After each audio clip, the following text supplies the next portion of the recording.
Welcome to r/JustNoHOA, where people tell stories about their crazy homeowner associations. And without any further ado, let's dive right into the stories.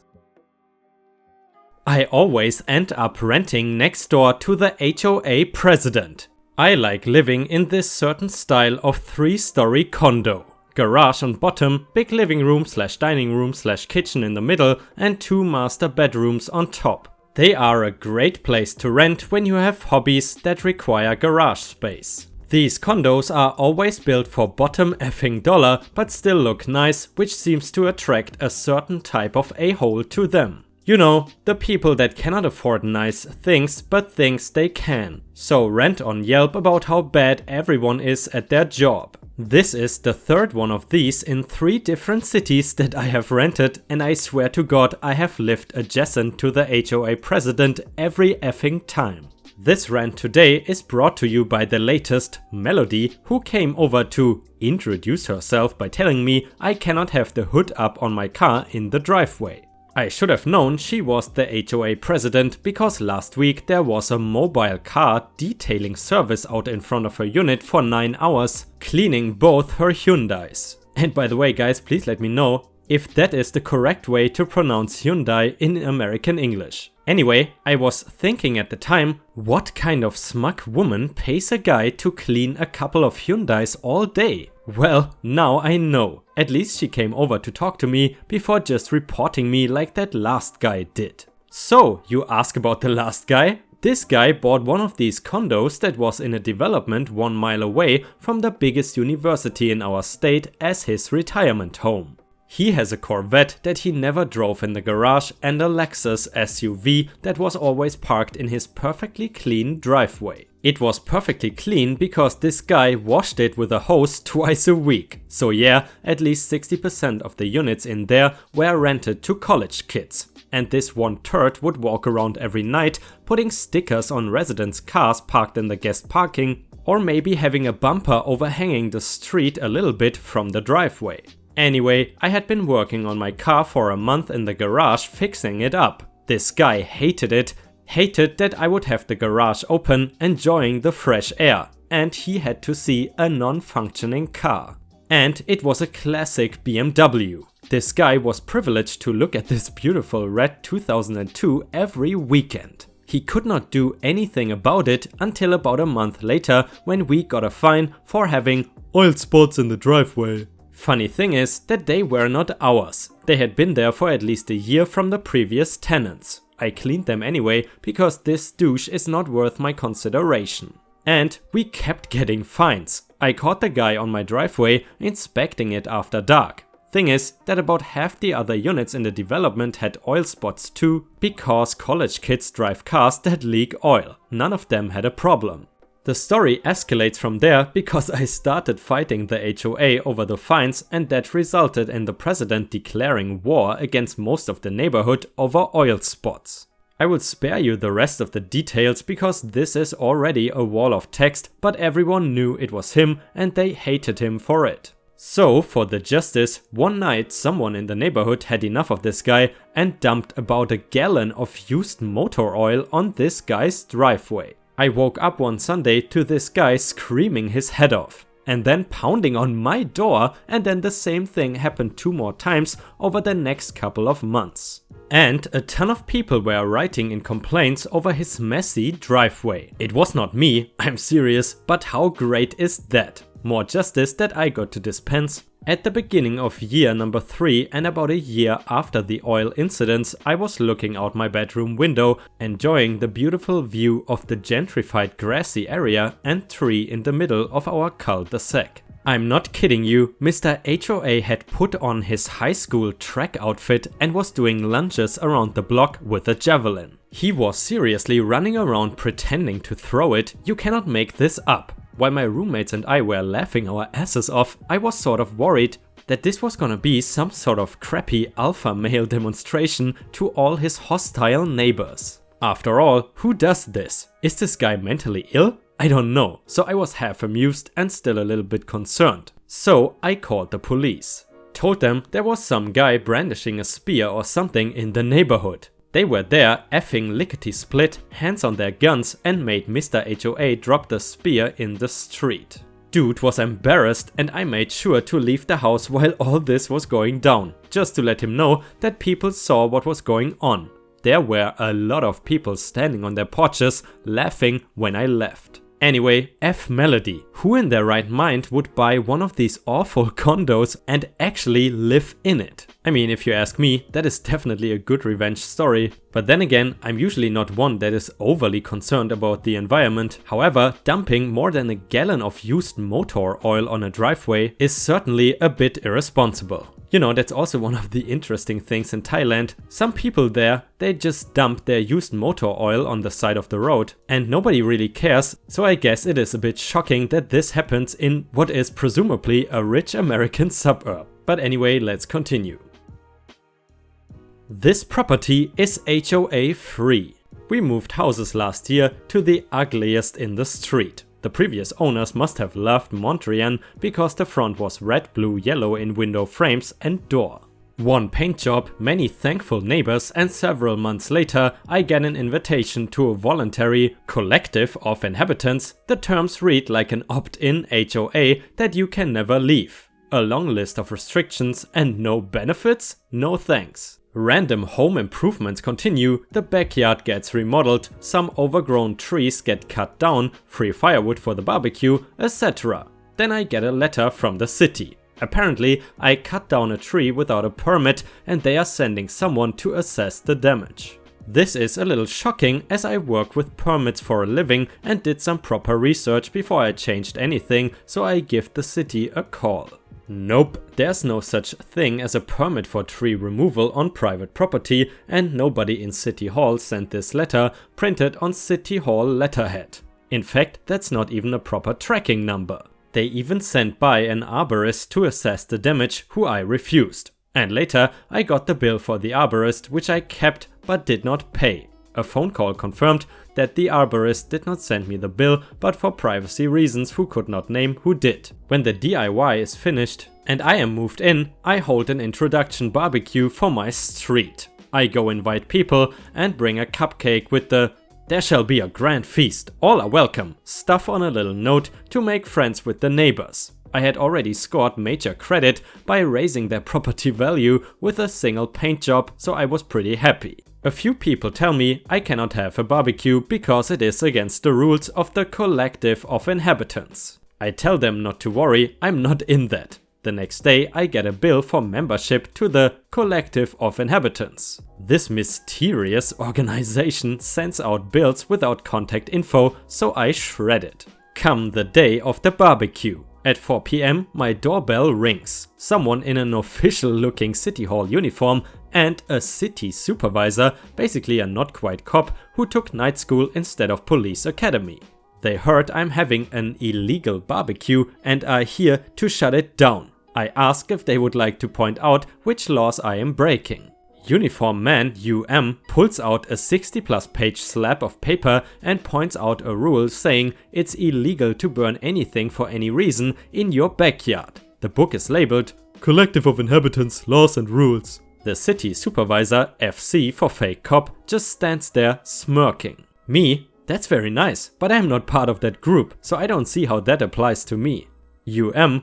The rules apply to everyone in this street. Me? Yeah, no they don't. You cannot just go around inventing laws. Could I have a copy of that book please? I take the sheaf of paper and toss it onto a table for future reference. FC? So I take it you won't have the barbecue? Me? Oh no, I'm having the barbecue, and I'm going to make it my personal mission to break another rule every time you bother me. So far, I'm 2 down and 3 to go. UM? This is against the law. I will be calling the cops. Me? No, this is against your rules, not the law, and that is 4. FC? Ma'am, if you don't comply, you will be placed under arrest. Me? Oh yes. Shall we call the actual police right now? I wonder who's in the right here.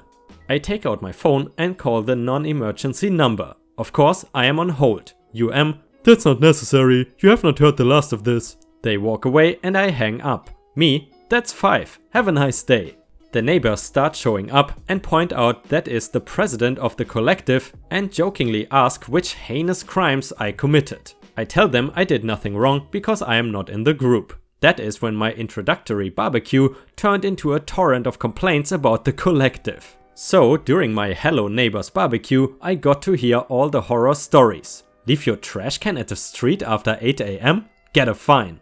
Put it out before 10 PM? Fined. Have a barbecue? Fined. Paint your house late? Fined. The list went on. For 6 hours, people did nothing but complain about the collective, noting that none of the active members were present at this highly illegal party. As it turns out, my house was the only one in the street not in the collective, and I had 2 other bastions of freedom in the next street. Well, I had just moved in and I owed the collective another 4 infractions, so I was open to suggestions. 3 of my neighbors were extremely fed up and seized on this opportunity, perfectly willing to inconvenience themselves to be a-holes to the collective. It turns out this bullcrap had been going on for about 6 years. So here is a little tally of actions, none quite pro-revenge, till the end. First one, trash cans are to be placed by the curb no sooner than 10 PM and removed no later than 8 AM. Suddenly, I gained 17 trash cans,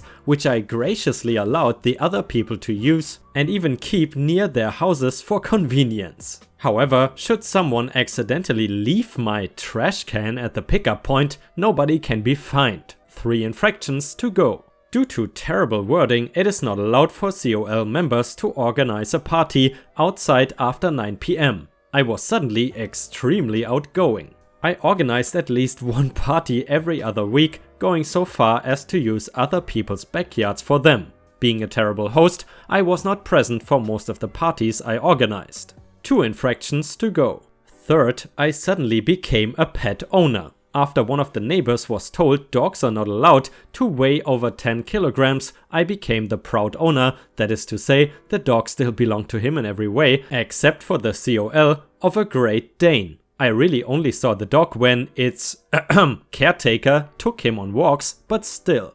1 infraction to go, it had to be a good one. Number 4, I get a call from a debt collection agency. I failed to pay my COL bill on time.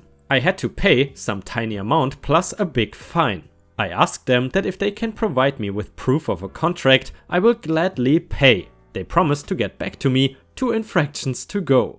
Number 5, since all major garden work had to be done contracted to a registered gardener, my husband started a one-man gardening business. Since registered was not defined anywhere, we opted for a €12 entry in the phone book. And yes, they still exist. Business was lousy though, he only ever took jobs that landed him 0 profit. Even though the subcontracted labor was not profitable, he always managed to find local workers willing to take the job. Generally, they lived in the very house where the work was to take place. Talk about good management. 1 infraction left to go. Number 6, debt collection agency sent me a letter with a copy of a contract signed by me. Well, signed by someone who used my husband's last name and my first letter, which is rather odd since I never took his last name. I was about to rip it up when I realized that forging a signature is an actual crime. Yay! I called the debt collection agency and explained that that is not my signature, emailed them my real signature, and they drop it after some back and forth and another in-person visit. Now, unfortunately, I'm not a lawyer. Fortunately, one of my new neighbors is, and he was extremely motivated. So, with charges of fraud, harassment and a slew of others, we went to court. It took all of 10 minutes after reading the evidence. Basically, we had a good case because we had a lawyer and the board of the COL, who was defended by the president, a professional manicurist, went, "Look at the rules she broke. There's this rule and this one and this one." To which the judge simply replied, "But you forged her signature. She's not a member." "But she broke so many rules." Repeat twice more and bang the gavel. The COL was fined a pittance and ordered to pay a ton of damages to me and one other non-member. Of course, since this was not actually a HOA, they did not have much and were thus forced to disband, with the, unfortunately small, fine falling to the board members. Thus ended the collective of inhabitants and there was much rejoicing. My only regret is that I still had another infraction I wanted to commit. I don't know about you guys, but for me personally, this was one of the most satisfying HOA stories I have read so far. And unfortunately, I have to tell you, if you don't post some ripe stars in the comments and like the video, I will report you to the HOA board. So better do as I say. Either way, let's continue with the stories. HOA Revenge. Since I have seen a few posts lately about out of control HOAs, I figured I would add my 2 cents to the fray. My family and I used to live in a fairly upper middle class neighborhood that had an HOA. The HOA seemed pretty mellow and dedicated to their original purpose and intent, maintaining property values. As these things usually happen, a few new people got voted in, things started getting a bit more OCD and militant. Here is a few examples. We had to throw away our basketball hoop because the backboard was opaque and the new requirement was glass backboards only. We got a ticket because my dad forgot Monday was Memorial Day and put the trash out. Of course, trash collection had been pushed back to Tuesday, so we got a fine for having the trash can out overnight. We went on vacation for a week and the grass got a bit longer than usual, but nothing unreasonable. Got threatening letters and a fine. We were not allowed to have cars parked on the street for any reason. My biggest pet peeve was that anyone under 18 had to be accompanied to the pool by their parent. My 17-year-old self was not too fond of having to get my mom to come bake in the sun anytime I wanted to go for a swim. Nor was she. I was on a Navy JROTC field trip to a naval base that I will leave unnamed for anonymity reasons and stumbled upon what I still regard to be one of my greatest ideas. I was in the Navy Exchange, basically Walmart for Navy personnel, looking at some of their surplus stuff when I came across an ejection seat dye marker. These are those very powerful dye markers that are attached to ejection seats so that in the event of a water landing after ejection, the pilot can be found easily floating in the middle of a huge patch of green dyed water. So I bought it for $8, a bargain at any price, and took it home. One night after the HOA instituted, unenforceable, 10 PM curfew for teenagers under 18, I took a little stroll over to the pool and tossed that bad Larry on in. Much to my delight and nervous horror, it worked exactly as designed. The whole pool was neon green in a matter of a minute or two. Of course, I got the hell out of Dodge. The next day, as I drove past on my way home from school, I noticed that the pool was empty, but still looked very green. In the ensuing weeks, I came to find out that the pool had to be drained, 660,000 gallons of water, and a professional power washing company had to be brought in to clean the pool basin concrete, which had absorbed the dye. Then the pool had to be refilled and retreated with all of the relevant chemicals. All told, I think it cost $10,000 to the HOA. 2 years later, the HOA president was busted by the IRS and arrested for embezzling $70,000 worth of HOA funds. He went to the big house for a couple of years. And before anyone tears into me for wasting water, this was in the South, not California. We have more water than we want down here. You know guys, in regards to water, when I visited California, what kind of shocked me when I visited the beach was that those little showers or faucets were turned off in order to save water. I'm not sure if that is still the case in California, but that was definitely a surprise. And the next story was posted by user darklink1996 on our own subreddit and fits the entitled parents/people category. It is titled, "I want the chicken extra crispy." So I am on my lunch break right now and we decided to go to Popeyes for lunch. We order and get our food, but one of our other workers realized he forgot to order something else, so he hands me the money and tells me to go order a spicy chicken sandwich. I entered the building and I see the entitled man ordering his food. Entitled man: "Can you make the chicken extra crispy?" Cashier: "I'll see if we can do that." The cashier then tells this to the shift leader, who goes and asks the manager. Shift leader returns and says, "Unfortunately, we cannot do that, since they can only be in fryer for a certain amount of time." Entitled man starts complaining, "This is stupid, and that they are the only ones who don't do this. And you only do that since the manager says so. All the other times I've had the chicken here, it was still wet." He then says the famous Karen quote. Entitled man: "I want to speak to your manager." Shift leader: "Unfortunately, sir, she just left for the bank, but I'm the shift leader and I can help." That's all I heard since my order was ready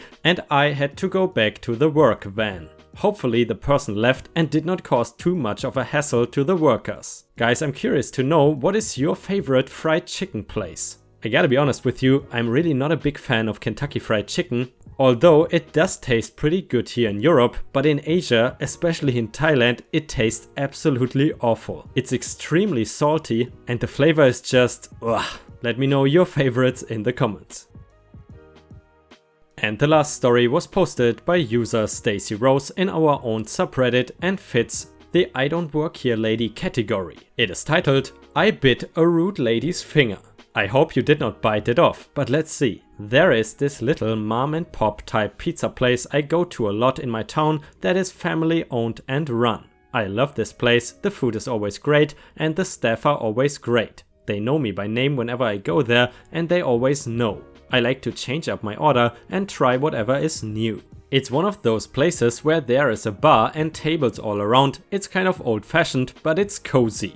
You go in and just seat yourself down and normally someone is there within seconds to wait on you. I went there last night with my cousin. Now I should mention that what we were wearing was nothing like the uniforms in this place, but some people just don't see the difference anyways. Like, whenever I usually go there, as soon as I walked through the doors, they greeted me by name. My cousin and I sat down and were browsing over the menu when our server came up and chatted a bit with us, then took our orders. Like always, she said, "Are you gonna try the special or would you like Bill to whip up something different for you?" Bill is the owner. I told her I would try the special and my cousin ordered a stromboli. While we were waiting, we saw this woman walk in the building and just stand by the doors. We ignored her and kept talking. Cheryl, the one that waited on us, looked at the woman and said, "Have a seat, hun, we will be right with you." The woman looked at Cheryl and said, "Are you not gonna show me to the best table?" Cheryl laughed and said, "Hun, all our tables are our best tables. Take your pick." This woman did not seem to like it. My cousin and I looked over and she noticed us and said, "You," pointing at me, "aren't you supposed to be serving the customers?"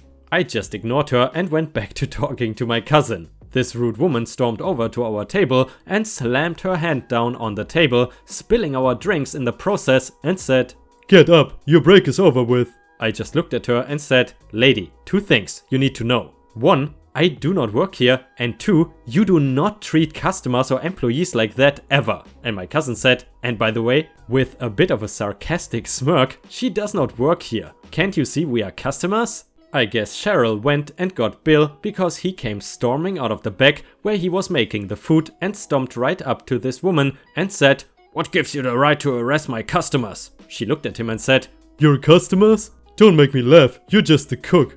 This little snot," pointing her finger right in my face, "should not be on a break right now, flirting with other customers." Meaning my cousin, "And she should be working instead of being a lazy little... well, I'm not gonna say it since I am a lady." That remark made me laugh out loud and my cousin looked at her and said, "You may look like a lady, but you don't act like one." Bill then said, "I own this place and you are no longer welcome here. Cheryl, make sure you get her face clearly from the CCTV footage and put it on the wall of shame." This woman still did not budge and her finger was still in my face. So I did the stupidest thing I could think of doing and bit her finger. I know it was stupid, but I was getting sick of it being stuck in front of my face and the child inside me just wanted to get rid of her the best way I could think of. This woman howled so loud because I bit her and Bill simply said, "Stop being a baby. She did not even bite you that hard. Now leave my place now or I will call the police." The woman then yelled, "I want the police here now. She bit me." And Bill simply said, "I will tell the police it was self-defense. And who do you think they will believe? You, a rude woman harassing my best customers, or me, the owner of this place that happens to be an ex-police officer?" At that statement, the woman started to calm down and said, "I just wanted some food." Bill looked at her and said, "Well, you should have thought about that before you decided to harass my best customers. Out now." And the woman was escorted out by Bill himself. Bill came back to our table and apologized to us and told me how shocked he was that I actually bit the lady, and I just looked at him and said, "I don't know what I was thinking," and started laughing. Bill told us he will have our food out shortly, but he's gonna remake it because he wants us to have fresh made food, not something that has been sitting around in the kitchen while he was dealing with the rude lady. Cheryl came back with refills on our drinks and helped us clean up the mess made by that woman. She stayed and chatted a bit more with us before going back behind the bar to chat with the customers that were sitting there. My cousin asked me if this has ever happened in this place before, and I told him no. Bill came out and served our food himself and told us it was on the house for all the trouble we dealt with. My cousin said, "Sir, you don't have to do that, we will gladly pay." But Bill insisted and told him that he will not be taking any money from us tonight. Cheryl would check on us once in a while to see if we needed anything else. A man that was sitting at the bar with his son came over to us and said, "Yeah, Dad said he was gonna piss his pants. It was the funniest thing we witnessed." The man patted me on the shoulder and told my cousin and I to have a nice night. The son told us to have a wonderful new year and they left soon afterwards. The food was great as always, but it was so much we were not able to finish it. Cheryl went to get us boxes to put our food, and when we were getting ready to leave, Bill stopped us and handed us each a little box that had their famous strawberry cheesecake in them. My cousin's face lit up seeing that. It is his favorite treat. We thanked both Bill and Cheryl and waved goodbye to the rest of the staff/family that were there. My cousin loved the food so much he wants to go back. I always support local family-owned places.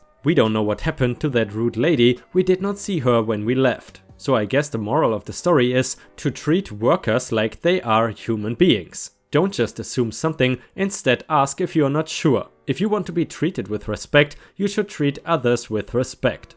I still don't know why I bit that lady though, that's gonna haunt me forever. And that was indeed a tasty I don't work here lady story. Thank you for posting it, Stacy. And guys, please let me know in the comments if you want to hear some more I don't work here lady every once in a while. I probably would not make any full video of I don't work here lady anymore, but I think sometimes it is nice as a bonus at the end of an episode. And by the way, talking about police, I know this is a bit random, but currently I am watching a series on Netflix called Voice, which is a Thai remake of a Korean drama, and I would recommend that series to anyone who likes really good thrillers. But anyway, that's just a random recommendation that just came to my mind. So guys, I hope you enjoyed the content for today, and if you did, please don't forget to leave me some ripe stars to trick the algorithm and to let me know that you enjoy my content. I hope you have a fantastic day, and I see you again tomorrow.